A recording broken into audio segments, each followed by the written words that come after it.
Guys, should we talk about some critical raw materials legislation? Let's do it, mate. Fuck, JD. This is all you. Strap yourself in. Oh, mate, talk about pumped up. Yeah. I can't wait. And if there's any Ionic rare earths holders out there, this one will be of interest to you as well. All right, JD, knock me socks off, Cobber. So we've spoken about, we spoke most importantly with Rusty from Nero about the EU benchmarks as it relates to this Critical Raw Materials Act. And the EU has slowly been getting their act together and starting to, get this thing closer to being voted on. So in 2 weeks' time, it's going to be voted on. So we're talking about things like streamlining permitting, editing the critical minerals list, and, importantly, assessing how much mining is going to be done from within the EU, how much processing and how much recycling. So when we spoke with Rusty, they had in the EU the target of 10% of mining to be done within the EU, 40% of processing and 15% of recycling. That is of the EU's consumption. So is that by saying 2030. 10% of the material has to have been mined in the EU? Is that what you're saying? That they consume. Yeah, exactly. So what's changed here is that 15% of recycling of their consumed material has to be lifted to 25%. So that's, not an insignificant number. The permitting, this is also another one which I think would be pretty cool in Australia. They are capping the time frame for permitting a mining project at 27 months. It's still a relatively long period of time, but the idea of having a cap in place for how long the permitting process lasts is a pretty cool concept. So that's saying if the government are piss farting around, come the 27-month mark, it just gets approved?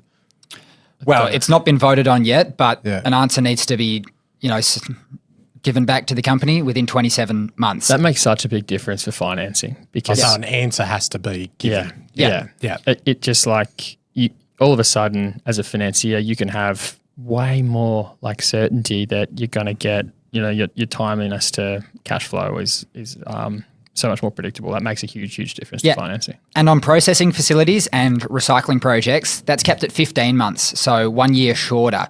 They've also put an interesting measure in. They want to cap the max percentage that any of a particular strategic raw material can come from any one country, and that's at 65%. So you can't have more than 65% of whatever, say vanadium, coming from one country outside of the EU, and that's just to diversify their supply. So like I said, is that limiting, like can't have 65% of the graphite coming out of China? Yeah, exactly. Yeah.